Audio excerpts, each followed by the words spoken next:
Good evening. My name is Denise Lucy. I'm the Executive Director and Professor of Dominican's Institute for Leadership Studies. Welcome to our Leadership Lecture Series in partnership with Book Passage, which is the Bay Area's prized independent bookstore, founded by Elaine and Bill Petricelli over 45 years ago. Together, our teams have collaborated for 16 of those years, highlighting leadership across the disciplines featuring world-class change-leading authors. Dominican University of California is just a dozen miles north of the Golden Gate Bridge, and we are celebrating 130 years of educating generations who positively lead change in organizations and society. I am so proud to report that Dominican was just named this year's most transformative four-year university in the nation by the American Council on Education, recognizing our deep commitment to student opportunity and success. The U.S. News and World Report named Dominican as tied at #1 in California and #2 in the West for ethnic diversity. And 25% of our students are first generation to attend college. Our diverse university community makes us thrive. This year's Leadership Lecture Series is featuring renowned authors with the theme of leading social change. Thank you, Book Passage, for our long-standing partnership to engage our campus and our communities. Our lead sponsor is Fairview Capital Investment Management, a boutique wealth management and investment advisory firm headquartered nearby in Green Bay. Fairview proudly serves the nonprofits of Marin County through their team's extensive volunteer engagement and community involvement. Our diamond sponsor is Christine Christensen, who received her MBA from Dominican University of California. She is ranked among the top 1% of real estate agents in Marin County and is with Vanguard Properties, a locally owned real estate agency. Christine feels strongly about giving back to the community that has made her success possible. Today's gold sponsor is Bank of Marin. For 30 years, Bank of Marin has been a leading business and community bank in the San Francisco Bay Area. With 25 offices located across 7 Bay Area counties, Bank of Marin offers commercial and personal banking, as well as wealth management and trust services. It's also renowned for providing legendary support to its customers and investing in its local communities. On behalf of the university, please join me in expressing gratitude for our sponsors' generous support. To introduce tonight's speakers is Jake Miller of Fairview Capital Management. Good evening, Jake. Welcome. I am Jake Miller of Fairview Capital, and I am pleased to introduce our guests for this evening. Reverend Al Sharpton, host of MSNBC's Political Nation and a New York Times bestseller, will be discussing his new book, Rise Up, Confronting a Country at the Crossroads, which is a call to action for our nation. With over 40 years of experience as a community leader, politician, minister, and advocate, Reverend Al Sharpton is one of America's most renowned civil rights leaders.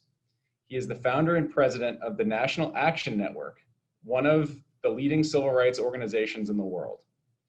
He also hosts the nationally syndicated radio show, Keeping It Real, which broadcasts in 40 markets 5 days a week.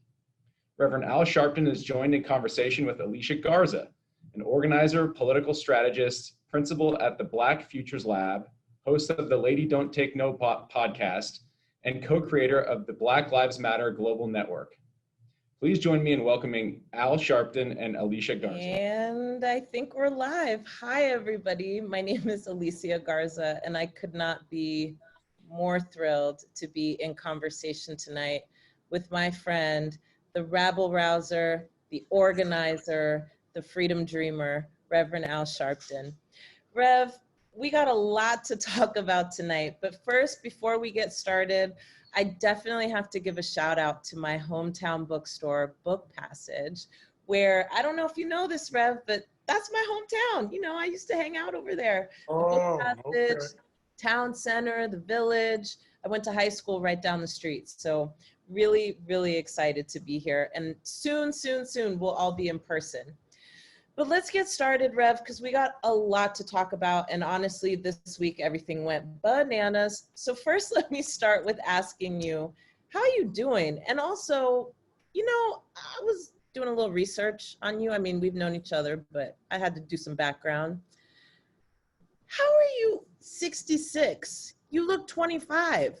How does this work? Oh, How Now, does this work? we can end this now with that line. I love How does it that. work? What kind of elixir are you drinking? I need to get your secrets. Well, I do, I am a vegetarian and I do drink kale juice and I work out every morning. Come on. Even in the mornings that I have to do early, like tomorrow I'm doing a morning joke at 6 in the morning Eastern time. I'll be up at 3 working out. Okay. I believe you have to take care of yourself. When I was younger, I was obese. I was once 305 pounds. I'm now about 135, 140, and I'm going to stay right here. You know what I'm saying? You know what I'm saying? Wow. Okay. Well, I'm over here definitely taking notes. So let's start here, Rev. I mean, this week was a doozy for this country. We literally, almost saw, I think, an homage to white supremacist groups. And, your book is really trying to couch us in this moment and how we can show up and show out and move us and each other forward.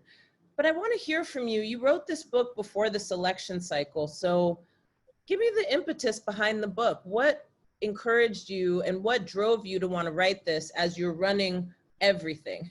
How did you have time to write this book and what made you want to write it? When I saw the kind of abuse they were doing to people having the right to vote, they had started all of these impediments from having voter ID. Like in the state of Texas, you can get the right to vote with using your gun identification if you were a gun owner. But if you were a student, you couldn't use your student ID. And all kind of various things like that. And then I had access with National Action Network to the Obama administration, where we had the Justice Department fighting some of that. We were dealing with some of the racial violence and some of the police violence that you and your 2 colleagues really captured the imagination of the world with that slogan, Black Lives Matter. And all of that turned upside down when Donald Trump was elected president. I've known Donald Trump for 35 years. I first marched on him because he had a discrimination suit with the Justice Department around he and his father's buildings. And then after that, he tried to act like he wanted to be all right with everyone.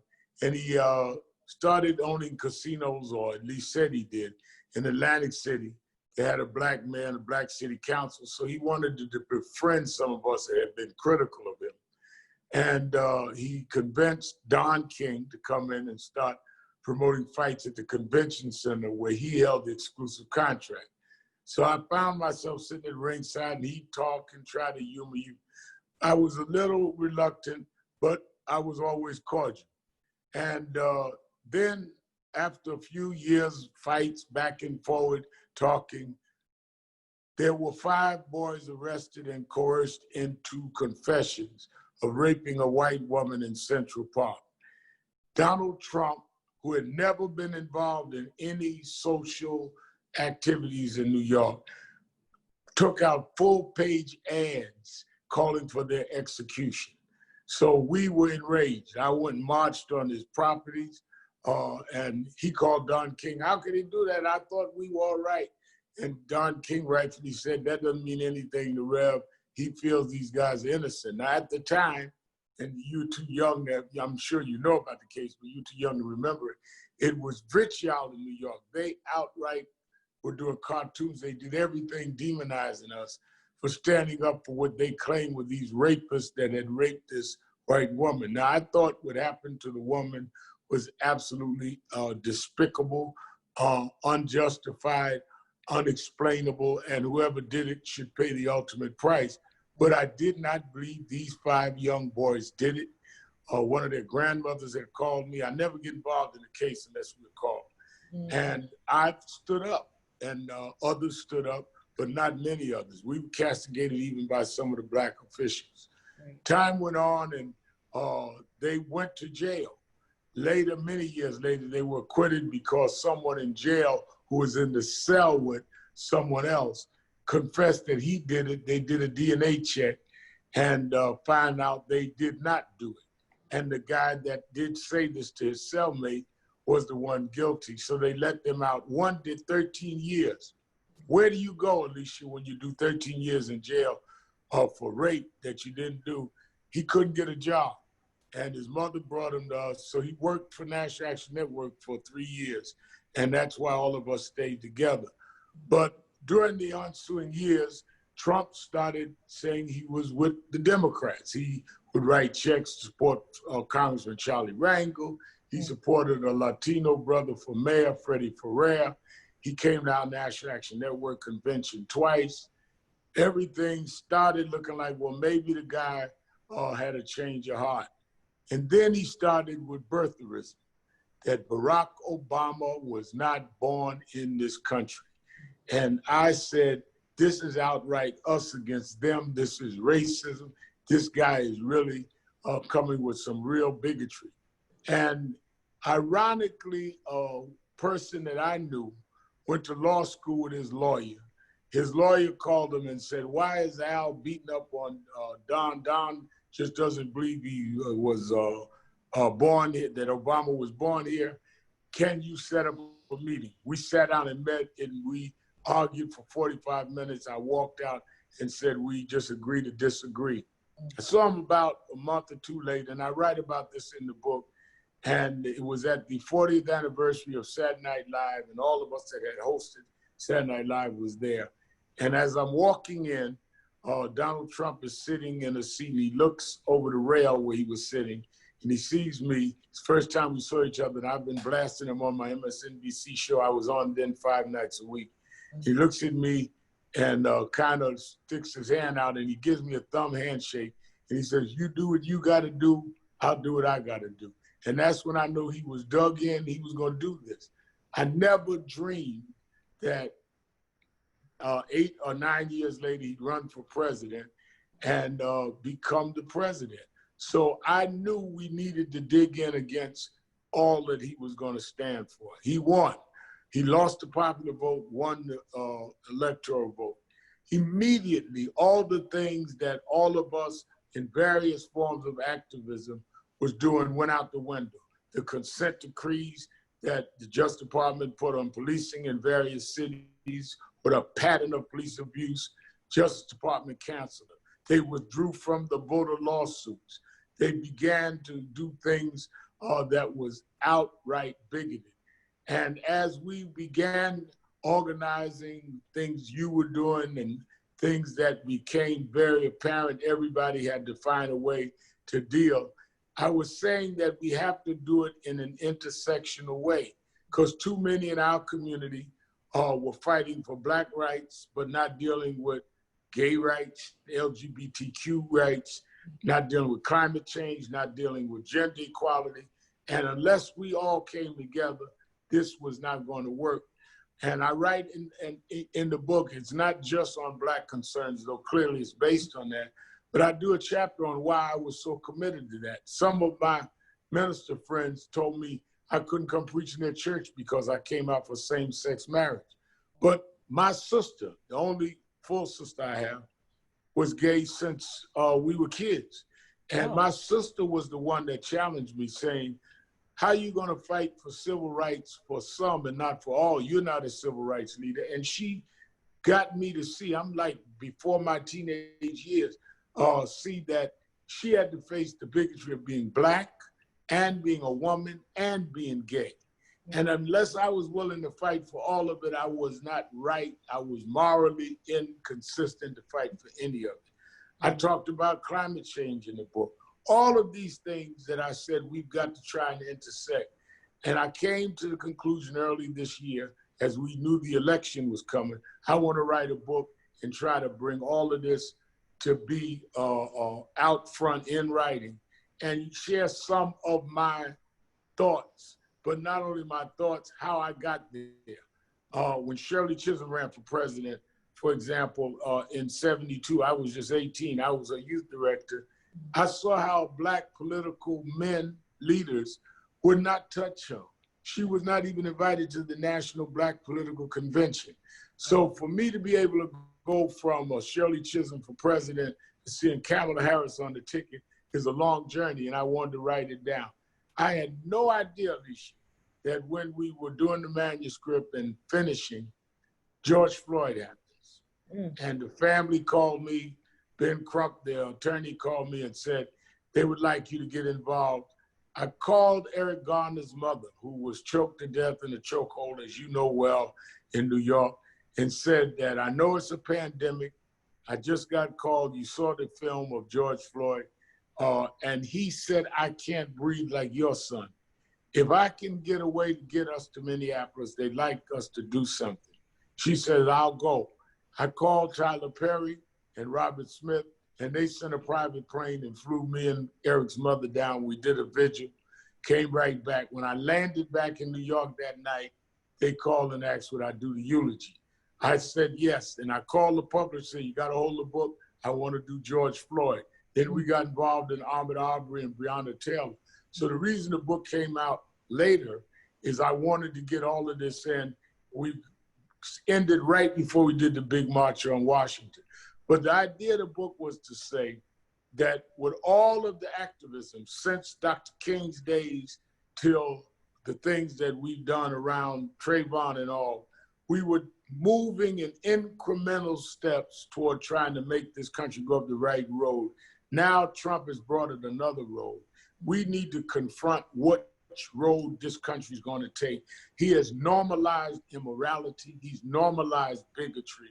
And I wanted to say it's time for us to rise up, whether we're Black, whether we're Latino, whether we're gay, whether we're straight, or no matter what we are, we must fight and rise up together because they're going down a road where all of us will be wiped out and we will be back in 1930s America. Oh, okay. Well, that was a word. I needed that word right there. I have a million questions to ask you, Rev, but I want to start here.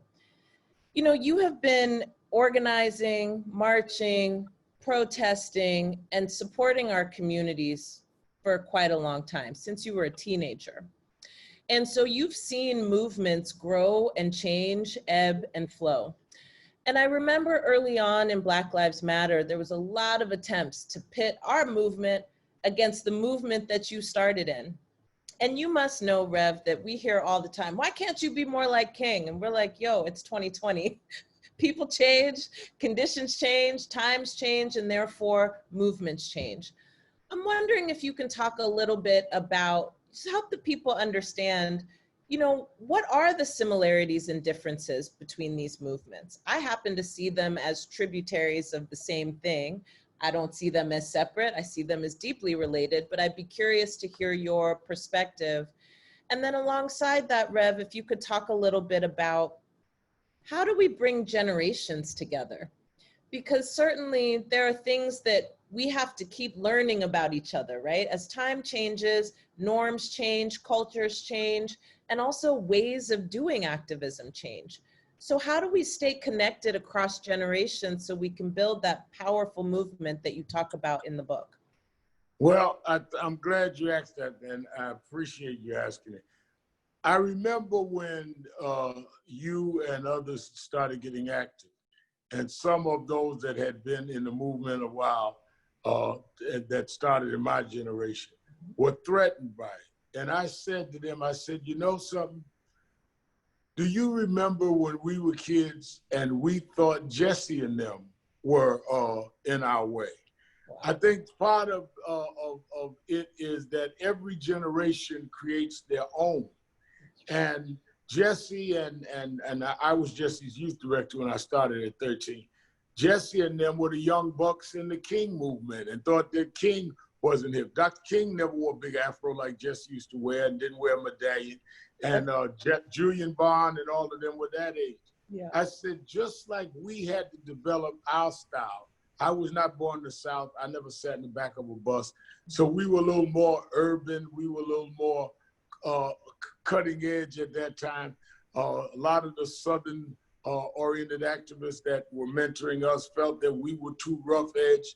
But I was born and raised in Brooklyn, New York. If you weren't rough edge, you couldn't organize. and right. I'm competing. I used to tell them, you come out of little towns. I'm in New York where there's Broadway lights and the Statue of Liberty, Empire State Building. If you don't show out, you're not going to get attention on your issue. That's right. What these young people are doing, we may not understand, but they are the generation that has to keep the work going. And if the goals are trying to fight for justice for Trayvon, trying to fight against police abuse, trying to fight against homophobia and xenophobia, does it matter what the style was? I remember, my father left when I was 10. I'll give this personal example. And I always had this thing of looking for a father. I guess that's a thing a lot of us go through. Some people handle it differently than others. And a guy joined my youth group named Teddy Brown. His father ended up being the godfather of Soul James Brown. Mm-hmm. Teddy got killed in a car accident. James Brown came to New York because that's where Teddy got killed. And James Brown decided he wanted to do something in Teddy's memory. And the disc jockeys told him, you ought to meet this teenage preacher, same age as your son, 18. And James kind of did a concert with me, liked me, gave me something else to do. I did it. And over the years, about 3 or 4 years, I became like the replacement for Teddy. He had other kids, but I had the ambition that Teddy had. And he became the father I didn't have. One day we were on a plane going to Washington, D.C. I'll never forget it. And he said to me, Rev, I want you to do something for me. I said, what's that? He said, I want you to do your hair like mine. I had a fro.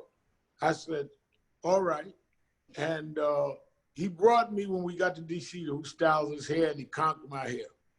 And when I got back to New York, everybody, what are you doing? Get that mess out your hair. But it became my hairstyle because a lot of people didn't understand it wasn't a style for me. It was the first time in my life that a man affirmed for me my worth as that I had somebody that wanted me to emulate them. And it was a bond between me and the father I never had. So I said, they may have a different style. I had a different style. Y'all know how y'all used to talk about my hairstyle? They may talk different. They may curse. All of y'all curse in private. They use social media. You know why we didn't use social media? There was no social media. We were handing out flyers. They have Twitter. Let us find ways we can find common ground. At the end of the day, they will see who's sincere because we will find the ways to work together, and we'll see who's sincere because they'll find ways they can work with us. And that happened. I think we needed the tension. Martin Luther King used to call it creative tension. We needed the tension to bring the best out of all of us. And I think that is what's happened. Some of the people on both generation sides ended up going along, dropping off because some were just about a headline, some were about self-aggrandizement. But those that stand for the long run find a way to come together, even if you're back into each other. And you do it without losing your identity. They don't have to join National Action Network. I don't have to join their group. But where we can coalesce or coexist, we do that. If we don't, we stay out of each other's ways so we don't interfere, because the end goal is more important than any of our egos. We'll all have our FaceTime. We'll all have our whatever, but the goal has to be bigger than that. That's right. That's amazing. Thank you for that, Rev. So I want to ask you a question. You mentioned earlier that, all of us have to come together in order to achieve a common goal. And the common goal right now, quite frankly, is to save democracy. So I'm curious, Rev, talk about, I know in the book you make a case for not only what we have in common, but why it's in our interests to be united together. So I'm wondering if you can talk a little bit more about that. And for context, Rev, I want to start off by saying, maybe it's the power of social media, maybe it's the fact that we're all glued to screens, but I'm starting to feel sometimes that that army is very, very loud. And I get the sense that sometimes people feel like they're bigger than us. There's more of them than us. And then I remember, no, we are the majority here. And the issue here is that if we don't fuse together, we can't amplify how big we are, how we represent the majoritarian values of this country. So if you could talk a little bit, Rev, about how you describe that in your book, and also just from your experience, what is the benefit of us coming together across our differences in order to be bigger than the sum of our parts, if that makes sense? I think you put it brilliantly. One, we are the majority. But as long as they keep us divided, we become minorities in our silos rather than coming together and being the ones that save democracy and respect each other's need to all of us be free to be who we are and what we are. And that's why I wanted to break down in the book different areas of concern. Look what happened this week. President Trump, in a debate, refuses to denounce white supremacists, refuses to denounce the Proud Boys. Even some Republicans were uncomfortable with that. He dug in and goes to Minnesota and attacks Congresswoman Omar in a xenophobic attack, which shows that they are against all of us. If they can stack this Supreme Court, they will not only take out affirmative action, which is on the calendar, and deal with the Affordable Care Act, which is on this session's calendar. They will take out same-sex marriage. So it's going to take all of us to protect the rest of us, to protect ourselves. If we are all on the same block, we may live in different houses. There may be a climate change house on the corner, an African-American interest here, and LGBTQ here, whatever, but we're all on the same block. And if there is a fire, all of our houses are going to burn down because we are all on the same block. But if we all get together, we can stop that from happening. And I think that we are more disconnected than we disagree. And I think we've got to have that connection. And that's the main theme of the book, and take this country down the right road. I remember Bayard Rustin, I write about in the book, who was gay. He was the main strategist of the March on Washington in '63. He was who went to Montgomery in the 50s, around the time I was born, and helped Dr. King organize the Montgomery boycott. But he was shunned by the other civil rights leaders, the ministers, because he was gay, and they would never let him go out front. President Kennedy told Martin Luther King to get rid of him. He's gay and he's got something to do with the communists. When I started my youth group, I was 16. I went to see Bayard Rustin because I knew him because I'd been for 3 years youth director of Breadbasket. He gave me the money to start my movement, my youth group. And I always said if I ever got in a place because of my sister, I was going to deal with that. People are not gay or black. They're black and gay at the same time. People are not women and gay. They're women and gay and black at the same time. How do you break yourself down and decide what part of you are going to be free? And then the other thing that's bogus, and I talk about this in the book, is this comparison. Well, they didn't suffer like we did. They didn't go through we did. We hurt more. If we're all in the hospital and all in one ward, we all want good health care. We don't lay up there and compare each other's pain. We try to make sure all of us gets healed together. That's right.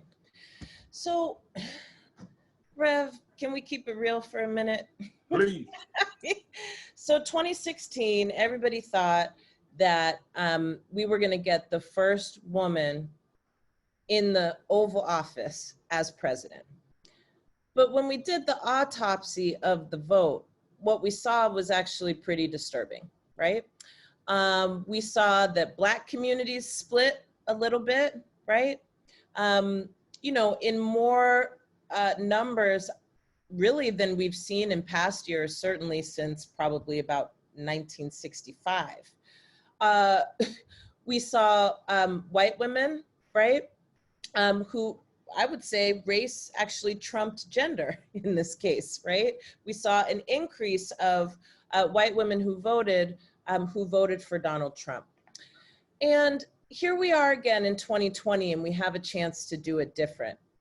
You talk a lot about what gets in the way.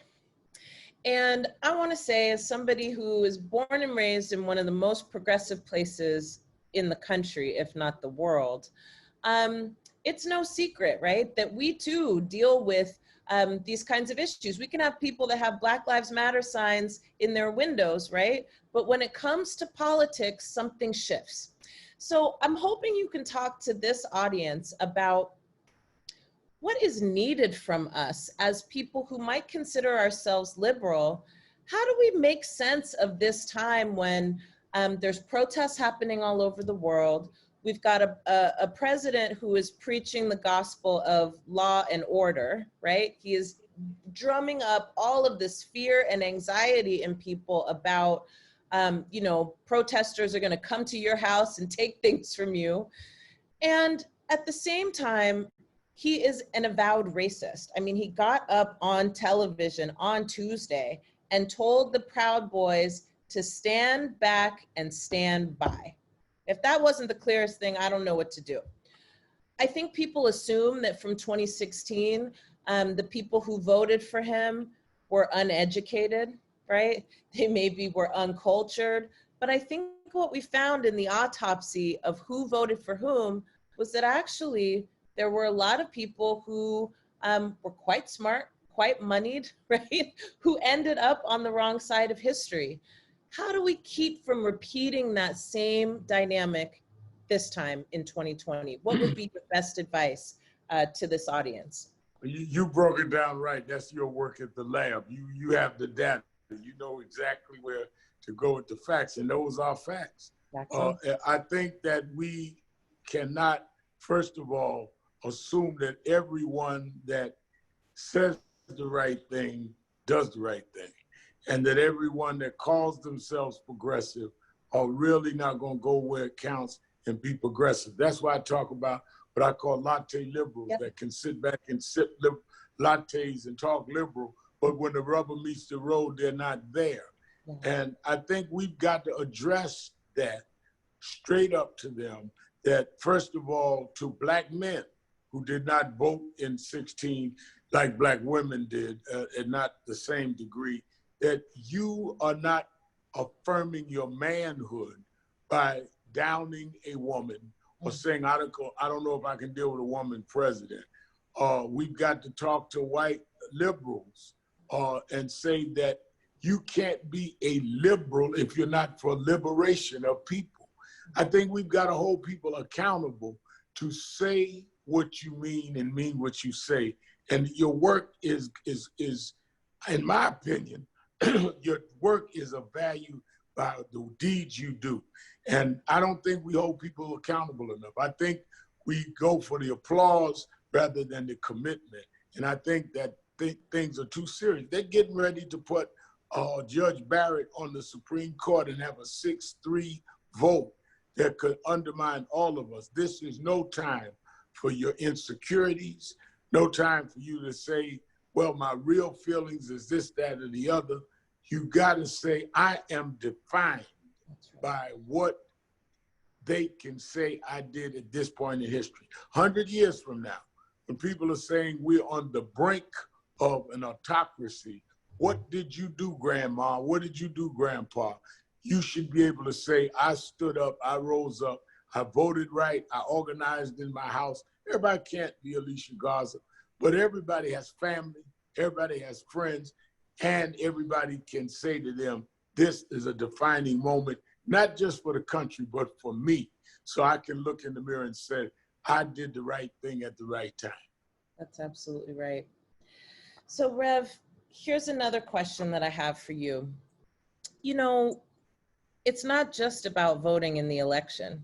And you and I both know that. You have been somebody who I look to for inspiration as to what it means to keep people engaged and involved in between election cycles, because we all know that election cycles are just the place where we get to show how much work we've done in between. So, you're right. That's right. So I'm hoping you can talk a little bit about the work that you all are up to right now with the National Action Network, but also let's project to November 10th, because I know election day is on the 3rd, but I think it's going to be a mess and we're not going to know who wins for a little while. So let's project to November 10th. What do people need to do? Do they need to just say, okay, well, that was that, and now I'm not going to get engaged again for another 4 years? Or what is the work that we need to be doing in between cycles so that this never, ever happens to us again? We need to organize in our small groups, or if they grow large, fine, with a consistency. Some do it with social media, some do it with chat rooms, some do it with rallies. National Action Network, we've been having Saturday morning rallies where several hundred people come every Saturday because we were built out of the model of the Black church. For 29 years now, we're 30 years old next year, every Saturday we meet. So the reason we can mobilize quickly is we never demobilize because we always have people at our fingertips. The youth department in the network that was started by my daughter, Ashley, called Huddle, and with Talik McMillan's 23, they have their own way of social media. You've got to keep people organized. And don't get upset if it's not the big amount. You're always going to have a core group. You know, most people, you know, we lionize Dr. King. Dr. King only had a small core group of ministers. If you keep a core together, and then we've got to hold those that we do vote for accountable. If Joe Biden and Kamala Harris wins, we need to be right there the day after the inauguration saying, okay, now let's deal with this agenda. Let's talk about who's going to be in this administration. Because this is not a popularity contest. This is a policy move to try and undo what has happened in the last 3.5 years and to start picking up where we were with Obama, because we had not got to 100% with Obama. There was still a lot of stuff we didn't get done there. And I think we've got to be committed to the long haul, and we've got to form core groups around the country and find ways that we can intersect and other ways we won't. There's some things that all of us will do together. There's some things I say, I ain't with that. Y'all do that. I ain't going down it. I'll see y'all. That ain't, I don't like coffee, I drink tea, whatever it is. But where we can intersect, find where we don't. Hey, everybody supports everybody doing their thing, but we all want to hold people accountable to the agenda. The work won't end on, as you say, November 9th. It will begin, because we can't trust that everybody that will win, even if we win, are going to be loyal to what they committed unless we keep them honest. Mm-hmm. So let me ask you, Rev, because you've been doing this work since you were 13 years old. And, you know, I talk to people who sometimes say, well, I'm not an activist, right? I'm not an activist. I could never get out there like y'all do. That's not my skill. And I think sometimes maybe people think that like leaders like yourself, like Dr. King, like Sister Baker, right? Sister Davis, that they just like drank some magic potion and became super powerful. But I like to break up that notion, because to me, reading your story and, you know, being a student of history, what I know is that a lot of these folks were just regular people who wanted to make a difference in their community. They wanted to change the conditions they were living in, and they wanted to make sure that their families had a future. So what would you say to people who are listening right now and they're saying, well, I'm not Reverend Sharpton, and I don't even know where to get started, and I'm not even sure I'm cut out for this activism business. What do you say to those folks? And what's the first step that people can take to really being a change maker, but also a hero in their own story? I think that what they have to do is go and follow what they're driven to deal with. When I got started, you know, it's funny, you and I both get attacked by the right wing. And one of the things they always say is Sharpton's an opportunist. Like I knew at 13 years old, I'd have a TV show or a radio show. I mean, there's no career guide to what you do. Right. I started seeing things wrong. And to be honest about it, I was really enticed by Adam Clayton Powell, who was the congressman here, and he had a style and swagger. But he was addressing things that I saw was wrong. My father, like I said, left when I was 10. So we had to move from Queens, a comfortable house, to the hood. And I had never lived in the hood. Mm-hmm. And I started asking people my age, why didn't they pick up the garbage? They said, oh, they come on weekends. I said, what do you mean weekends? They pick up the garbage every day where I live. And when you called the police, they came. And when you went to the emergency room, you saw a doctor.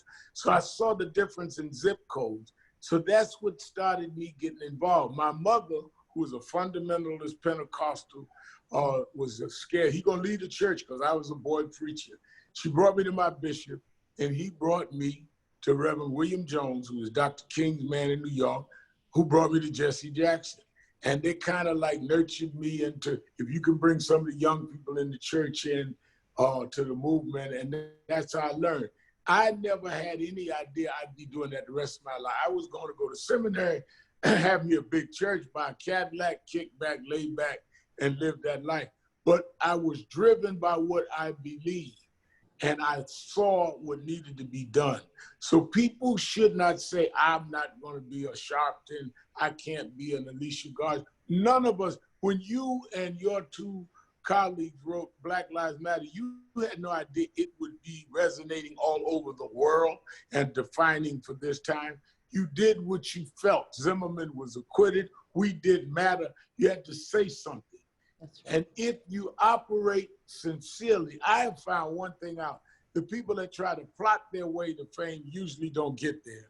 And the people that just operate out of sincerity, things will evolve that you couldn't even believe happened. Sometimes you want to get back and say, I don't know that I really want to do this, but you're compelled by what you believe. Follow your heart, that what speaks inside you, follow that, because that defines what you're about. I never will forget when we were fighting the Michael Brown case in Ferguson. And one night we had a rally, and the mother of Michael Brown stood up and spoke. And she said, I want to say this. And she was not an activist. She was not in the church, none of that. And this meeting was at a church. She said, Mark Twain said, the two most important moments in your life is the moment you were born and the moment you find out where you were born. She said, I found out now why I was born, to fight for sons like mine. I never forgot that. And that's what I challenge everybody. You know your birthday. I'll be 66 Saturday. Yay. Now I found out, thank you. I found out why I was born, and I do that. And I've told myself 1,000 times, I said, I can live a little now. We got a big staff, let them do what they want to do. And then the George Floyd family calls. And I got to go again, because that's what I was born to do. When we were leaving the cemetery, George Floyd, I hadn't had the chance to tell you this. George Floyd, when he was dying, literally with that knee on his neck, started calling for his mother. That's right. And when I came back to Minneapolis, you know, the second time to do the funeral, I said to Ben Crump, I said, I want to meet his mother. You know, I grew up a single mother, raised me, single parent home. And I want to meet his mother. He was calling for his mother. I want to be able to say something to her. And he looked at me and said, Rev, his mother's dead. I said, what do you mean he's dead? I said, well, why was he calling her? And it hit me, that probably was like me, his only sense of when all of us failed, he reached for his mother. Mm-hmm. So when we took him to the second funeral in North Carolina where relatives were, and then finally Houston, I did that eulogy and I committed the body. We buried him next to his mother. And as we were leaving the cemetery and we were headed back to the airport, I kind of teared up. And one of the young guys that worked with National Action Network said to me, this still gets to you. I said, let me tell you something, brother. When it doesn't bother you anymore, you're not in the movement anymore. I've done 50 times 50 of these, and it still bothers me, because that's what I'm about. I'm about the George Floyds in them. If I never go back to a White House meeting, if I never have a TV show, I did this before that, and I'll do this after that. That's right. So I've got a couple more questions, Rev, before we wrap up for the evening. But let's talk about the role of the church in getting to the world that we long for, but also fighting for this country right now. You and I both know that churches have been a central organizing point for love and for hate. And I think we're trying to reconcile right now, right? When we look at the autopsy again from 2016, we also saw, right, that there was a huge push to organize evangelicals into the wrong side of history. you're somebody who has not just organized in our communities, right? But you've taken a very strong stance and a very strong stand inside of our religious institutions, our faith institutions, and tried to get us to attach the values that we are called to, right, in our houses of worship, to the way that we take action in the world. And that actually the ballot box should not be an exception to that. You also talk a little bit about this in your book. Can you expand for this audience? What do we need to do to make sure that the faith community can still be a safe haven for democracy, for justice, for love, and for peace? We need to challenge the faith community to stand up to its creed. Most of the prophets in the Bible were fighting the churches of that time, because the churches of that time represented the state that was oppressing the children of Israel rather than serving the people. That's what the prophets were. That's what Jeremiah was. That's what Micah was. So I challenged them, what Bible are you preaching? Nebuchadnezzar was the head of state who had the high priest with him. Daniel and Shadrach, Meshach, and Abednego fought them. Jesus, if we believe that Jesus was God's son, why would God put his son in an unnamed, unheralded woman's stomach who was poor and who couldn't even get a room to have him in, other than he was trying to tell us that we supposed to be with those that are down and lift them up. And Jesus had to escape because, according to the scripture, an angel told Joseph, his earthly father, that the state is going to kill your son. They fled to Egypt. For what? Refuge, which means Jesus was a refugee. So how do you support a president that the other night with Congresswoman Omar condemns refugees when you tell me a refugee was the son of God? All we have to do with the faith community is take the Bible they hold up, even though the president holds it upside down, and say, do you believe this, or is this just some prop you use to support the state? The last time we see Jesus in the Bible, Alicia, he came in the temple and had a whip and started beating the money changers, saying, you turned my father's house from a house of prayer to a den of thieves. And that's the challenge we have to give the faith community. We're not asking you to be anybody else. We're asking you to be what you say you are. Come on, Rev. Come on. Yes, yes, yes, yes, yes. Okay, I think we've got time for like one more question, I believe. So you have a new grandson who I know you just absolutely adore. And if there was one hope that you had for the world that your grandson can grow up in, what would that be? My real hope is that by the time he'll be 2 years old in December, by the time he gets 20, that a lot of these issues will have been resolved, and that we will have turned the corner and gone the right road, that we will have risen up. That's my hope.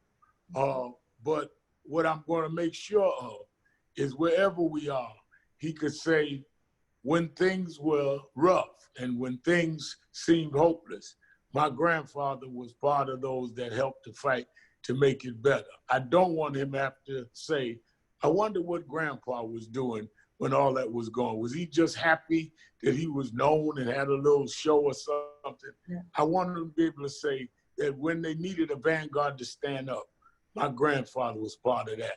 And I'll rest in peace knowing that I didn't shame him by shrinking when it was time for me to stand. Yes, that's what I'm talking about. Rev, thank you so thank you. much. And you know, I love you to death. Thank you so much. No, the feeling is so mutual. And thank you to Elaine and the book passage for having us. I'm going to turn it over to you, Elaine. Thank you so much, Alicia. And this was such a wonderful, wonderful time with the two of you together. And I personally am so inspired. Tuesday night, I was so upset that I really wasn't going to be very effective. And Reverend Sharpton's book, Rise Up, Confronting a Country at the Crossroads, is really a primer for what we need to be doing now. No matter how we can do it, we all have to be doing what we can together. And that's one of the reasons that I so love Dominican University, because Dominican went from a girls' school to this amazing school that has over 80% of the students receive financial aid from Dominican. The 2/3 of the students identify as ethnically diverse. I wish that we were in person because you could meet the students who are truly amazing. It wasn't that long ago that we had Van Jones, who I know has written a rave review of Reverend Al Sharpton's book, but he was at the university and we were backstage with some of the students, and he looked around and he said, "How many of you are the first in your family to go to college?" And several of the kids said, "What do you mean college? How about high school? How about sixth grade?" This university changes lives, and when, with the help of our community and people who've donated, when their students get out of Dominican, they are not saddled with a lifetime of debt. And I am just so proud that we were able to host Alicia and Reverend Sharpton for Dominican. It is a real pleasure, and I hope all of you who are watching will get involved. Thank you so much. Thank you. We'll see you both soon, I hope. Thank you. Absolutely.